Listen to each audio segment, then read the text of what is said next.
hii kuwa na mchango gani katika kuboresha maisha ya watoto?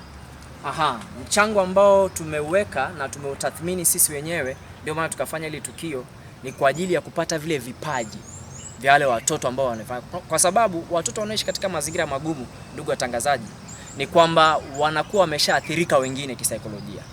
Wanafundishwa hesabu, wanafundishwa Kiingereza, hakipandi.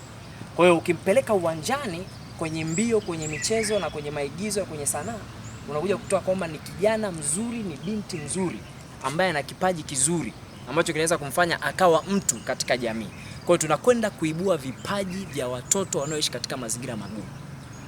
Mbio hizi zitakuwa na tayari, je, mbio hizi zitakuwa na manufaa gani kwa watoto tayari? Mbio hizi zinatarajia tayari kila kitu. Watoto wanaweza kushiriki mbio hizi, je, ni watoto wote, kuna vigezo ambavyo vimewekwa?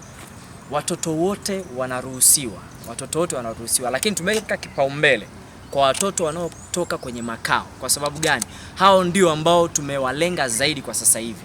Lakini hata kama mtoto ambaye yuko primary, yuko sekondari, ana miaka 18, yamkini amefikisha miaka 18, anaweza kushiriki mbio hizi, na watakaoshinda watapata zawadi nono kabisa. Zawadi nono, maridhawa, nzuri kabisa. Kila mtoto atatoka akiwa amefurahi katika mashindano hayo. Mshindi wa kwanza, mshindi wa pili, mshindi wa tatu watapata zawadi za kuwafurahisha na hawatazisahau. Kwa sababu nataka tuweke alama kwenye mioyo ya watoto na kwenye jamii iliyotuzunguka. Kwa sababu hichi kitu sio cha kufanyika tu sasa hivi, ni kitu endelevu.